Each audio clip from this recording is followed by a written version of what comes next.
ইংরেজির ১২টা টেন্সের কথা ভাবলেই কেমন যেন একটু জটিল মনে হয়, তাই না?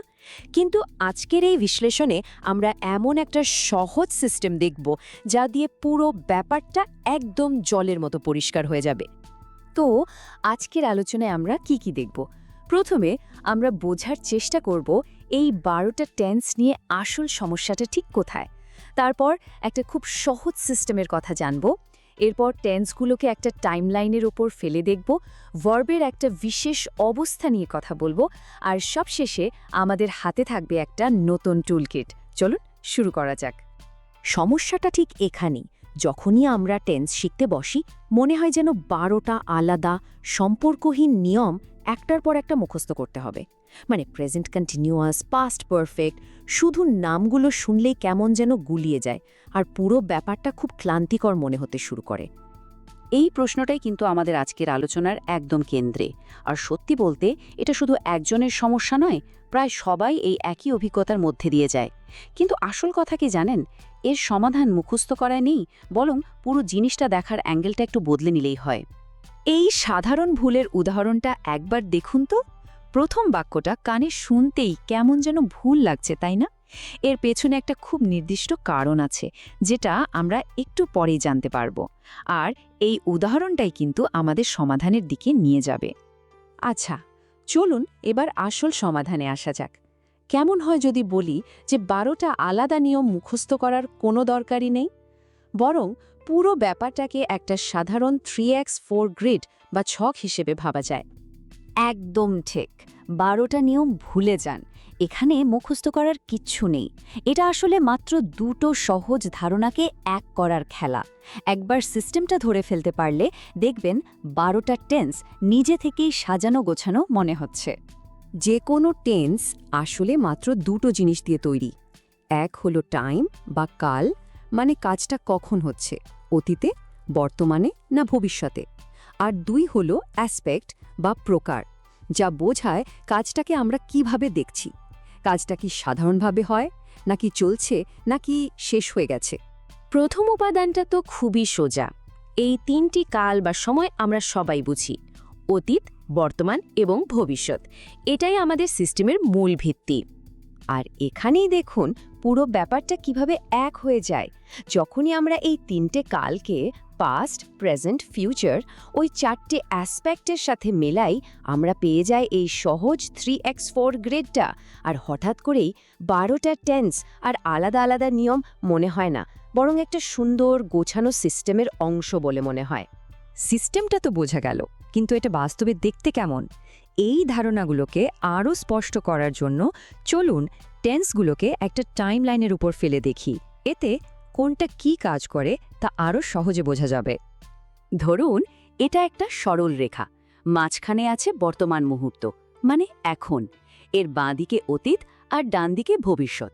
এখন এর ওপরেই আমরা বিভিন্ন টেন্সকে বসিয়ে দেখব। দেখুন, সিম্পল পাস্ট হলো টাইমলাইনের উপর একটা বিন্দুর মতো। একটা নির্দিষ্ট সময়ে কাজটা শেষ। কিন্তু পাস্ট কন্টিনিউয়াস একটা চলমান কাজকে দেখায়, যেটা অন্য একটা ঘটনার কারণে থেমে গিয়েছিল। I was watching TV.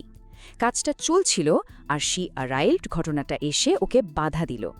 এটা এমন একটা জায়গা যেখানে অনেকেই একটু গুলিয়ে ফেলেন। তো মূল পার্থক্যটা হলো, সিম্পল পাস্ট ব্যবহার হয় যখন কাজটা অতীতে একটা নির্দিষ্ট সময়ে শেষ হয়ে গেছে, যেমন লাস্ট উইক। আর প্রেজেন্ট পারফেক্ট ব্যবহার হয় যখন অতীতের কোনো কাজের ফল বা প্রভাব এখনও আছে, কিন্তু ঠিক কখন হয়েছে সেই সময়টা বলা হচ্ছে না। এখন আমরা সেই জায়গাটায় চলে এসেছি যাকে বলা যায় আসল গোপন সূত্র। এমন একটা নিয়ম যেটা জানলে টেন্সের অনেক ব্যতিক্রমী ব্যবহার একেবারে পরিষ্কার হয়ে যাবে। মনে আছে আমরা শুরু করেছিলাম ফ্লাওয়ার্স আর স্মেলিং দিয়ে? কেন ওটা ভুল ছিল? চলুন এবার সেই রহস্যের সমাধান করা যাক।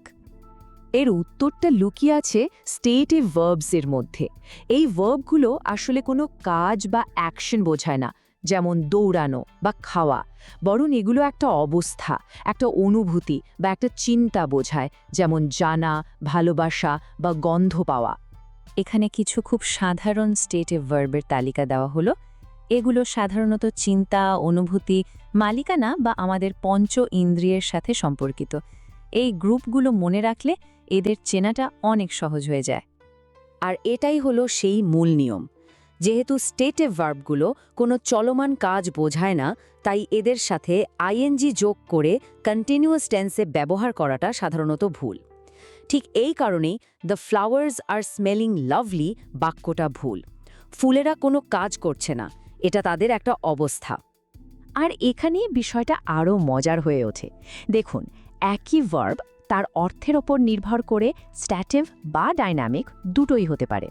যখন বলা হচ্ছে দিস স্যুপ টেস্টস গ্রেট, তখন টেস্ট স্যুপের একটা অবস্থা বোঝাচ্ছে।